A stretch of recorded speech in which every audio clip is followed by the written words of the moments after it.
Police constable Karthik file తీసుకుని నిరాశగా police స్టేషన్కు వెళ్లాడు. అక్కడ చైన్ పోయిన అమ్మాయి, వారి తల్లిదండ్రులు ఎదురుచూస్తున్నారు. ఎస్ఐ రామ్దేవ్ పోలీస్ కానిస్టేబుల్ని చూసి, ఏంటి సుబ్బారావు, చైన్ స్నాచర్ ఎక్కడా, గొలిసేది అని ప్రశ్నించాడు.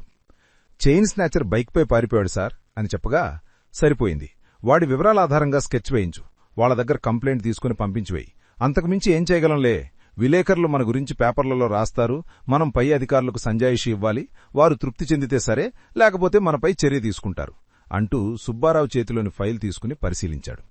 అందులో కార్తీక్ సర్టిఫికేట్లు, జైలు నుంచి విడుదల లేఖ, జైలర్ రాసిన రికమెండేషన్ లేఖ, కాండక్ట్ సర్టిఫికేట్ చూసి, ఇవి ఎవరివి, నీకు దొరికాయా అని అడిగాడు. లేదు సార్, ఒక యువకుడు అవి నా చేతిలో పెట్టి చైన్ స్నాచర్ను పట్టుకోవడానికి వెళ్లిపోయాడు అని చెప్పాడు సుబ్బారావు. ఎస్ఐ రామ్దేవ్కు అనుమానం వచ్చింది. కొంపదీసి వీళ్లంతా ఒకటే బ్యాచ్ ఏమిటి అన్నాడు. సుబ్బారావు, లేదు సార్, అతను బస్సు కోసం ఎదురుచూస్తున్నాడు, నేను వెంబడించే సమయంలో ఒకసారి అడ్డుకోవడానికి ప్రయత్నించాడు, వాడతన్ని కొట్టి పారిపోయాడు, ఫైల్ నా చేతికిచ్చి ఫాలో అయ్యాడు, నాకు తెలిసి అతను వాళ్ల గ్రూప్ అయ్యే అవకాశం లేదు అన్నాడు. దానికి ఎస్ఐ రామ్దేవ్, అతని వల్ల కాదు వాళ్లను పట్టుకోవడం అంటూ ఉండగా బైక్ ఆగిన శబ్దం వినపడింది. అందరూ బయటికి చూశారు. బైకు నుంచి కార్తీక్ దిగి వాళ్ళిద్దరినీ తీసుకొచ్చాడు. ఆ దృశ్యం చూసిన వెంటనే సుబ్బారావు ఆనందం పట్టలేక చప్పట్లు కొట్టాడు. ఎస్ఐ రామ్దేవ్కు నమ్మశక్యం కాలేదు. తన సర్వీసులో చూడని సన్నివేశం చూసి అప్రయత్నంగా లేచి నిలబడ్డాడు. సుబ్బారావు ఆ దొంగలిద్దరినీ లాకప్లో వేశాడు. కార్తీక్ తన జేబులో నుంచి చైన్ తీసి ఎస్ఐ ముందున్న టేబుల్పై పెట్టాడు. చైన్ పోయిన అమ్మాయి, వాళ్ల తల్లిదండ్రులు వచ్చి ఆ చైన్ను గుర్తించి అది తమదే అని చెప్పి సంతోషంతో ఎస్ఐకి కృతజ్ఞతలు చెప్పి వెళ్లిపోయారు. తర్వాత కార్తీక్ ఒక చిన్న బ్యాగ్ను ఎస్ఐ చేతికిచ్చాడు. ఏంటిది అని చూసి తెరిచి చూడగా అందులో బంగారంతో చేసినటువంటి ఆభరణాలు, గొలుసులు, ఉంగరాలు, నగదు ఉన్నాయి. ఇవన్నీ వాళ్లు దొంగతనం చేసినవి అని కార్తీక్ చెప్పాడు. వెంటనే ఎస్ఐ రామ్దేవ్ కార్తీక్ని ఒక రూంలో కూర్చోబెట్టి బయటికి రావద్దని చెప్పి అతనికి జ్యూస్ పంపించాడు. విలేకరులందరికీ ఫోన్ చేసి పిలిపించాడు. వారందరి ముందు ఇద్దరు దొంగలను, వారు చోరీ చేసిన బంగారు నగలను, డబ్బును చూపించాడు. దొంగలను పట్టుకున్నామని, చోరీ సొమ్ము రికవరీ చేశామని, ఈ నగలను బాధితులకిస్తామని, ఇంట్రాగేషన్ జరుగుతుందని చెప్పాడు. విలేకరులు కూడా చాలా సంతోషించారు. విలేకరులు ఈ ఆపరేషన్ గురించి ఇంకా వివరాలు చెప్పమని అడగగా, ఒక ఇన్ఫార్మర్ ఇచ్చిన సమాచారం మేరకు మా బృందం మాటువేసి పట్టుకున్నాం అని రామ్దేవ్ చెప్పాడు. విలేకరులు వెళ్లిపోయాక ఎస్ఐ రామ్దేవ్ కార్తీక్ను పిలిపించాడు. సుబ్బారావు కూడా ఉన్నాడు. కార్తీక్, నీవు పోలీస్ శాఖకు చాలా సహాయం చేశావు. మా శాఖ నీకు ఎంతో రుణపడి ఉంది. ఉద్యోగమేమైనా దొరికిందా అని అడిగాడు. సార్, మీకు తెలియంది కాదు, జైలు నుంచి వచ్చిన నాకు ఎవ్వరూ ఉద్యోగం ఇవ్వరు. నన్ను నమ్మడం లేదు. ఉద్యోగం వస్తుందని నమ్మకం నాకు లేదు. ఏదో రోజువారీ కూలి పనులు చేసుకోవాలనుకుంటున్నాను అని నిరాశగా అన్నాడు. రామ్దేవ్ కార్తీక్ని పైనుంచి కిందకి తేరిపార చూశాడు. కార్తీక్ 6 అడుగులు ఎత్తు ఉన్నాడు. లావుగాగాని సన్నగాగాని లేడు. మంచి కలర్తో చూడ్డానికి అందంగానే ఉన్నాడు. స్వీయ రక్షణ కోసం ఏవైనా నేర్చుకున్నావా అని అడిగాడు ఎస్ఐ. కరాటే నేర్చుకున్నాను సార్ అని కార్తీక్ బదిలిచ్చాడు. సరే కార్తీక్, నేను నీకొక అవకాశం ఇస్తున్నాను. మా పోలీస్ శాఖకు ఇన్ఫార్మర్ల అవసరం ఉంది. నీవు ఇన్ఫార్మర్గా ఉంటావా? పోలీస్ ఇన్ఫార్మర్గా రహస్యంగా మాకు పనిచేయాలి. ఈ విషయం బయటకు తెలిస్తే నీ ప్రాణాలకు ప్రమాదం. ఇప్పుడు చేసినట్లే మాకు కొందరి ఆచూకీ చెప్పడం, కొందరిని వతకడం, కొందరిని పట్టించడం లాంటివి చెయ్యాలి. బాగా ఆలోచించుకో, ఇందులో నిర్బంధం ఏమీ లేదు. పైగా నువ్వు చదువుకున్నావు కాబట్టి ఈ డిపార్ట్మెంట్లోనే అవకాశం ఉన్నప్పుడు నీ సేవలను గుర్తించి తీసుకుంటారు అని చెప్పాడు. కార్తీక్ కొద్దిసేపు ఆలోచించి, సరే సార్, నేను మీ పోలీస్ శాఖకు ఇన్ఫార్మర్గా పనిచేస్తాను అని ఒప్పుకున్నాడు. ఎస్ఐ రామ్దేవ్, ఫార్మాలిటీస్ అన్నీ పూర్తి చేయండి అని చెప్పగా కానిస్టేబుల్ సుబ్బారావు కార్తీక్ ఫోటో తీసుకుని కొన్ని పేపర్లపై సంతకాలు తీసుకుని పేపర్ వర్క్ పూర్తి చేసి అతనికి ఐడెంటిటీ కార్డు అందజేసి ఎస్ఐ దగ్గరకు తీసుకొచ్చాడు. అప్పుడు రామ్దేవ్, చూడు కార్తీక్, ఈ పనికోసం నీకు నెల జీతం రాదు.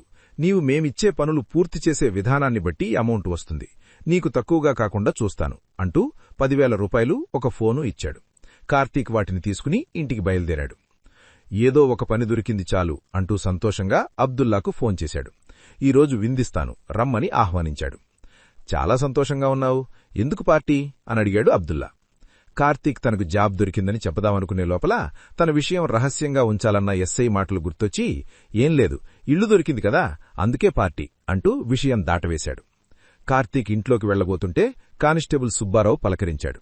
తన ఆ వీధిలోనే ఉంటాడని, తనకి ఒక కూతురు కొడుకు ఉన్నారని, ఈరోజు తను చేసిన పనికి చాలా కృతజ్ఞతలు తెలిపి తనకి ఏ అవసరం వచ్చినా సహాయం చేస్తానని కార్తీక్ మాటిచ్చాడు. కార్తీక్ అవనికి 3,000 రూపాయలు అడ్వాన్స్ ఇచ్చి చెర్రీకి స్వీట్ బాక్స్ ఇచ్చాడు. పాప చాలా సంతోషంగా తీసుకుంది. రాఘవ టీవీ చూస్తూ ఇవన్నీ గమనించాడు. అవని, అన్నయ్య, రాత్రికి భోజనం పంపించినా అని అడగగా, వద్దమ్మా, నేను అబ్దుల్లా భోజనానికి బయటికి వెళ్తున్నాను అని చెప్పి పైకి వెళ్లిపోయాడు. కార్తీక్ ఇంట్లోకి వెళ్లి స్నానం చేసి కొద్దిసేపు విశ్రాంతి తీసుకుని చదువుకుని రెడీ అయి బయటికి బయలుదేరాడు. ఇంతలో కార్తీక్ ఫోనొచ్చింది. అవతల కానిస్టేబుల్ సుబ్బారావు. కార్తీక్, నీకొక అమ్మాయి ఫోటో వాట్సాప్లో పంపాం. తను ఎక్కడైనా కనబడితే మాకిన్ఫార్మ్ చెయ్యు, మేమొచ్చి తీసుకెళ్తాం అని సరే అని ఫోన్ పెట్టేశాడు. అబ్దుల్లా ఎదురుచూస్తున్న హోటల్కు కార్తీక్ వెళ్లాడు. హోటల్ చాలా పెద్దది, చాలా అధునాతనంగా అందంగా ఉంది. కార్తీక్ వెళ్లి అబ్దుల్లాకి ఎదురుగా కూర్చుని ఫుడ్ ఆర్డర్ చేశాడు. ఫుడ్ వచ్చే లోపల పిచ్చపాటిగా మాట్లాడుకుంటున్నారు. అబ్దుల్లా, నాకు పెళ్లి సంబంధాలు చూస్తున్నారు. నేను కూడా పెళ్లి చేసుకోవాలని అనుకుంటున్నాను. మెకానిక్ షాప్లో డబ్బులు బాగానే వస్తున్నాయి అన్నాడు. కార్తీక్ చాలా సంతోషించాడు. మరి నువ్వు పెళ్లి చేసుకోవా కార్తీక్ అని అడిగాడు అబ్దుల్లా. దానికి కార్తీక్, నా జీవితంపై నాకు ఆశ, కోరికలు లేవు. జైలు నుంచి వచ్చిన నాకు ఈ వాతావరణం అలవాటు పడుతున్నాను. నన్ను నమ్మి పని కూడా ఇవ్వడం లేదు. ఈ అనాథకి పిల్లని ఎవరిస్తారు అంటూ నిరాశగా నవ్వాడు.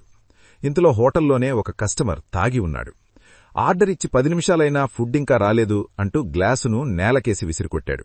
ఆ శబ్దానికి అందరూ అటువైపు చూశారు. అతడు గొడవ చేస్తాడని కార్తీక్ అనుకున్నాడు. కాని వెంటనే 2 బౌన్సర్లు వచ్చి వాణ్ణి కొట్టుకుంటూ పక్కకు లాక్కెళ్లిపోయారు. మరో 2 పనివాళ్లు వచ్చి గాజు గ్లాసు ముక్కలు క్షణంలో శుభ్రం చేశారు. అంతా నార్మల్ అయిపోయింది. కార్తీక్ ఆశ్చర్యపోయాడు. ఎవరి హోటల్ ఇదిరా? మెయింటెనెన్స్ చాలా బాగుంది అని అడిగాడు.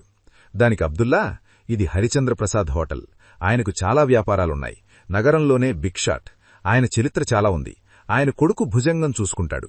నువ్వు వీళ్లతో గొడవ పడవద్దు, చాలా ప్రమాదం. ఎవ్వరూ కాపాడ్డానికి రారు. పోలీసులు సైతం భయపడతారు అని సున్నితంగా హెచ్చరించాడు. ఇంతలో ఫుడ్ వచ్చింది. ఇద్దరూ మాట్లాడుకుంటూ తిన్నారు. బిల్లు 2,000 చూసి కార్తీక్ కాస్త అదిరిపడ్డాడు. కాని పైకి కనపడకుండా బిల్లు పే చేసి బయటపడ్డారు. అబ్దుహా వెళ్లిపోయాడు. కార్తీక్ నడుచుకుంటూ ఆటోలో ఇంటికి వెళ్లాలనుకున్నాడు. కాని ఇప్పటికే బిల్లు ఎక్కువైంది. నడిస్తే తిన్నది అరుగుతుంది, పైగా ఆరోగ్యం కూడా అని ఆలోచించి నడవడం మొదలుపెట్టాడు. ఇళ్లు దాదాపు 3 కిలోమీటర్ల దూరంలో ఉంది. 1 కిలోమీటర్ నడిచాక దూరంగా ఒక వెహికల్ నిలబడి ఉంది. దానికి కొద్ది దూరంలో మద్యం షాపు ఉంది. కొందరు వెహికల్ బయట ఉన్నారు, లోపల కొందరున్నట్లున్నారు. వారిలో ఒకడు మద్యం కోసం వెళ్లినట్లు, వానికోసం ఎదురుచూస్తున్నట్లు అర్థమైంది. వెహికల్ దాడుతున్న సమయంలో లోపలనుంచి మూలుగులు వినబడ్డాయి. కార్తీక్ తల తిప్పకుండా కళ్లు తిప్పి గమనించాడు. ఒక అమ్మాయి లోపల ఉంది. ఆ అమ్మాయికి ఇరువైపులా 2 కూర్చుని ఉన్నారు. అమ్మాయి చేతులు బంధించినట్లుగా ఉన్నాయి. అరవకుండా నోట్లో కూడా గుడ్డలు కుక్కినట్లున్నాయి. వారిని దాటి వెళ్లాడు. కార్తీక్కు ఆ ముఖం ఎక్కడో చూసినట్లుగా అనిపించింది. అనుకుంటుండగా సడన్ గా గుర్తొచ్చింది. తనకు ఆ అమ్మాయి ఫోటో షేర్ చేసింది పోలీసువారే. చిన్నగా నడుస్తూ వారి అలికిడి మాటలు వింటున్నాడు. ఇంతలో వారు ఎవరికోసం ఎదురుచూస్తున్నారో వాడు మద్యం బాటిళ్లతో, బిర్యానీ పొట్లతో వచ్చాడు. అందరూ వెహికల్ ఎక్కి కార్తీక్ను దాటుతుండగా మళ్లీ తల తిప్పకుండా కళ్లతో గమనించాడు. వాళ్లంతా బ్రాండెడ్ జీన్స్ షర్టులతో, గడ్డాలతో ఉన్నారు. రౌడీలని అర్థమైంది. వారికి నాయకుడు డ్రైవర్ పక్కన కూర్చున్నాడు. తెల్ల షర్టు, బంగారు ఉంగరాలు, గొలుసు ధరించి ఉన్నాడు. వాళ్ల వెహికల్ కార్తీక్ను దాటగానే కార్తీక్ ఆలస్యం చేయకుండా వెహికల్ నెంబర్ నోట్ చేసుకున్నాడు. చుట్టూ గమనించాడు. దూరంగా ఒక పోలీస్ జీపు, 4 పోలీసులు, వాళ్ల పెద్దసారెవరో ఉన్నారు. కార్తీక్ పెద్దసార్ దగ్గరికి వెళ్లి, సార్, ఇప్పుడు ఒక వెహికల్లో అమ్మాయిని కిడ్నాప్ చేసుకుని తీసుకువెళ్తున్నారు, కాపాడండి అని అడిగాడు. అతను డీఎస్పీ దుర్గాప్రసాద్. కార్తీక్ను పైకి కిందకి చూసి, ఎవరు నువ్వు? నీవు చెప్పింది ఎలా నమ్మాలి అని అడిగాడు. వెంటనే కార్తీక్ తన పోలీస్ ఇన్ఫార్మర్ ఐడెంటిటీ కార్డును చూపించి విషయం చెప్పి వెహికల్ నెంబర్ ఇచ్చాడు. దుర్గాప్రసాద్ చాలా కూల్గా, నాకు చెప్పావు కదా, నేను చూసుకుంటాను, వెళ్ళిపో అనడంతో కార్తీక్ వెనక్కి వెళ్తున్నాడు. To be continued.